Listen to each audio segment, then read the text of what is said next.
A waitress spotted what doctors missed and saved a billionaire's son's life in minutes. What if a simple act of paying attention could change everything?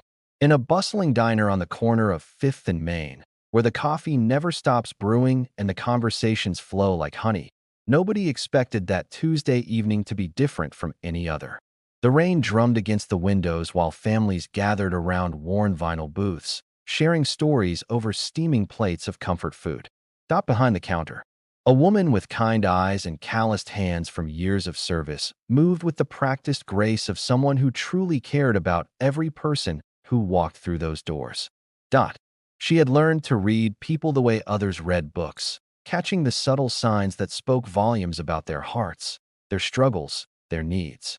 On this particular evening, as the dinner rush began to settle into a gentle hum, her gift for noticing what others missed would prove to be more precious than gold. "Where are you watching from tonight?" Mara had been serving tables at Sam's Corner Diner for nearly 15 years. And in that time, she had become something of a neighborhood guardian angel. Her customers weren't just orders on a ticket. They were Mrs. Daly, who always asked for extra cream with her coffee after her husband passed, and little Ben, whose mother worked late shifts and trusted Mara to make sure he finished his homework before dessert. The diner was more than a restaurant. It was a sanctuary where people came not just for food, but for the warmth of being truly seen and cared for. That Tuesday evening started like any other. The familiar sounds of sizzling bacon and gentle conversation filled the air, while the aroma of fresh baked apple pie created an atmosphere of home.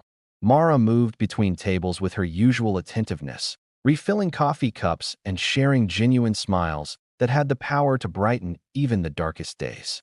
Around 7:30, the bell above the door chimed, and in walked a man she had never seen before. He was impeccably dressed in a tailored suit that probably cost more than most people made in a month. Yet, there was something weary about his posture. His dark hair was perfectly styled, but his eyes carried the weight of someone who had forgotten how to rest. Behind him, almost hidden in his shadow, was a boy of about 10 years old. The child moved slowly, as if each step required great effort. His pale complexion seemed almost translucent under the diner's warm lighting, and Mara noticed how he kept one hand pressed against his side.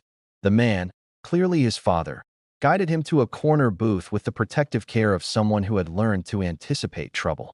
As Mara approached their table with menus and her warmest smile, she heard the man speaking in hushed, worried tones on his phone. "The appointment isn't until Thursday," he was saying, frustration creeping into his voice. "Are you absolutely certain there's nothing available sooner?" When he hung up, she could see the concern etched deep in his features. "Welcome to Sam's," Mara said gently, setting down glasses of ice water. "What can I get you folks started with tonight?" But even as she spoke, her experienced eyes were taking in details that would soon prove to be life-changing. The boy, who introduced himself quietly as Eli, attempted a brave smile as he studied the menu, but Mara's trained eye caught what others might have missed. His breathing seemed labored, and every few minutes he would shift uncomfortably in his seat. When his father, Daniel, stepped outside to take another urgent phone call, Eli's facade began to crumble. "Everything looks so good," Eli whispered, though Mara noticed he was only pretending to read the menu.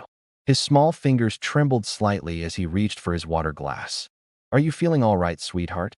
Mara asked, sliding into the booth across from him with the gentle authority of someone who had raised 3 children of her own. "You look a little pale." Eli glanced toward the window where his father paced back and forth, phone pressed to his ear.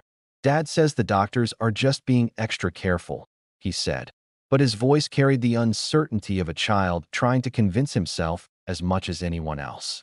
Mara's instincts, honed by years of caring for others, began sending quiet alarms through her mind. She had seen this particular combination of symptoms before: the way Eli held his right side, the slight yellow tinge around his eyes, the way he seemed to be fighting nausea with each breath. When Daniel returned to the table, Mara noticed the deep lines of worry that expensive suits and successful businesses couldn't hide.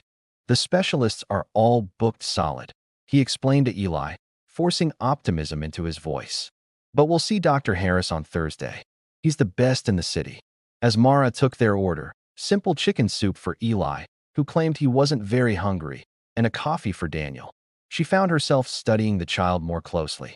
Her grandmother had always said that sometimes the most important thing you could do was trust your gut. And right now, every instinct Mara possessed was telling her that Thursday might be too late. The doctors say it's probably just a stomach bug, Daniel said, but his voice betrayed his doubts. Eli's been dealing with this on and off for weeks, but it's gotten worse since yesterday. Mara's heart ached for this father who was clearly fighting his own instincts in favor of medical protocol. She had been in his shoes, remembering sleepless nights when her youngest son ran a fever and she knew, just knew, that something needed immediate attention. "May I ask what exactly the doctors have said?" she asked softly. As Daniel explained the various theories and scheduled tests, Mara watched Eli, who had now stopped even pretending to eat his soup. The child was holding his side more frequently, and she noticed a subtle but unmistakable sign that made her pulse quicken: the way he was instinctively drawing his right leg up, as if trying to protect that area from any movement or pressure. Her late husband had been a paramedic for 25 years, and Mara had absorbed more medical knowledge than most people realized during their long conversations about his calls. What she was seeing in Eli triggered memories of her husband's urgent voice describing a particular emergency. When kids start guarding their lower right side like that, especially with nausea and that pale complexion, you don't wait for appointments. The realization hit her like a physical blow. This wasn't just a stomach ache. "Daniel," she said, sitting down at their table with gentle urgency, "I need you to listen to me very carefully. I'm not a doctor, but I've seen enough to know that some things can't wait for Thursday." Her voice was steady, but her hands were trembling with the weight of what she was about to say. "I think Eli might have appendicitis, and if I'm right, waiting could be dangerous." Daniel's face went white. "But the doctors haven't seen him in person since this got worse," Mara interrupted kindly, but firmly. "And sometimes the people who love us most are the ones who notice what medical appointments and test results miss." She reached across the table and gently touched Daniel's hand. Eli whimpered softly, doubling over slightly as another wave of pain hit him.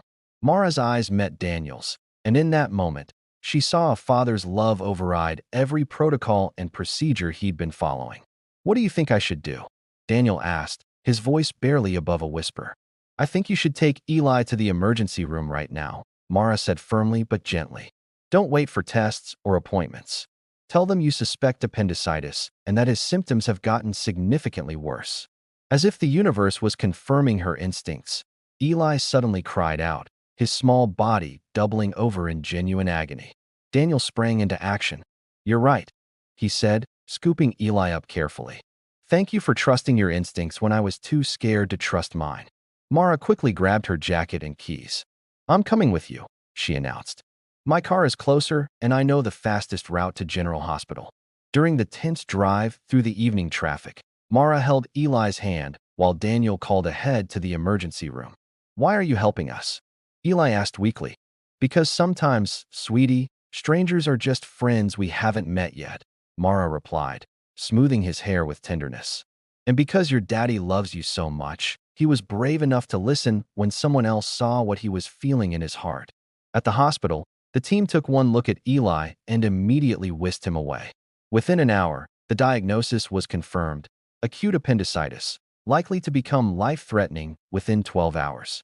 3 hours later, the surgeon confirmed they had operated just in time. The next morning, Mara arrived at the hospital with a thermos of Sam's famous chicken soup and a small teddy bear. Eli's color had returned, his smile bright as ever. "Mara," he called, "Dad says you saved my life." Daniel stood beside him, eyes glistening. "I don't know how to thank you," he said quietly. "You don't need to," Mara replied with a smile. "Just remember, sometimes the most important medicine isn't in a prescription bottle. It's in paying attention to the people we love." Over the following weeks, an unexpected friendship blossomed. Daniel and Eli came to the diner every Sunday. The wealthy businessman and the small-town waitress discovered something priceless: that true wealth comes from care, kindness, and connection. Daniel later established a community scholarship in Mara's name, but he always said no amount of money could repay the gift of following the heart when it mattered most. And Eli never forgot: sometimes the most important doctor isn't the one with a diploma, that it's the person who truly sees you when you need it most. If you enjoyed this story, please remember to leave a comment with your thoughts, and subscribe for more heartwarming tales. Thank you for joining us on this journey of hope, intuition, and the beautiful connections that remind us what truly matters.